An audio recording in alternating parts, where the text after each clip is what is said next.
Human beings है ना, human behaviour को चेंज करने के लिए बहुत टाइम लगता है। बिकॉज जो बोलते हैं ना कि बिलीफ बिलीफ इज समथिंग जो ह्यूमन बीइंग्स में बहुत कम लोगों के पास एक बिलीफ और कॉन्फिडेंस होता है। बैलेंस ऑल को कॉन्फिडेंस और बिलीफ को बहुत पुश करना पड़ता है। They need somebody to push them, mentors चाहिए, they need somebody to push them, they need somebody to tell them saying that ki how to go about most of the human being.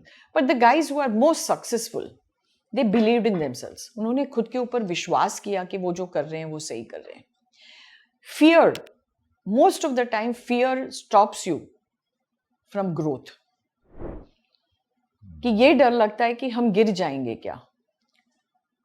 But that fear, if you don't have that fear and say that गिरेंगे तो उठेंगे, that is something that somebody needs to mentor and handhold. So वो hand holding बहुत important है, एक belief system बहुत important है। दूसरी बात है कि human beings cannot foresee more than 3-4 years. हम दूर देख ही नहीं सकते, हम अच्छा सोच ही नहीं सकते। हमारे दिमाग में हर बार, like for example, I go to a gentleman, I go and hear him and meet him. His name is Arnold Van Danberg in US. And last 3-4 years I've been going and meeting him, and he talks about subconscious mind. तो वो बता रहे थे saying that दिन में 75% of the thoughts are negative. Only 25% are positive. But we concentrate on the 75% of the negative and forget the 25% of positive. But if you just look at positive, I think you are much better off each day कि आप लंबा सोच सकते हैं। आप ये बताइए saying that कि जब निवेश करना होता है, हर बार हम क्लाइंट के पास जाते हैं या किसी को भी मिलते हैं तो पहला क्वेश्चन ये होता है saying that मेरा पैसा डूब नहीं जाएगा ना। देखिए नेगेटिव बात है, हम पहला कन्वर्सेशन ही नेगेटिव से सोचते हैं क्योंकि हम ऑप्टिमिस्ट नहीं है। क्योंकि जब तक आप ऑप्टिमिस्ट ना रहें तब तो लाइफ ही की लाइफ हम तो ये भी सोच सकते हैं अगले minute you and me are there, किसी को भी कुछ भी हो सकता है, करेक्ट। बट एक ऑप्टिमिज्म है कि हम जिएंगे और हम कुछ करेंगे।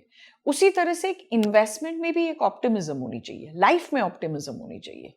क्योंकि लास्ट 100 years में ऑप्टिमिज्म में तो पूरी दुनिया चली है इतने सालों साल, और ये नहीं कि स्मूथली चली है, हर पड़ाव पे प्रॉब्लम्स आए, लेकिन वो प्रॉब्लम्स को सॉल्व करने से हम ऊपर उठें।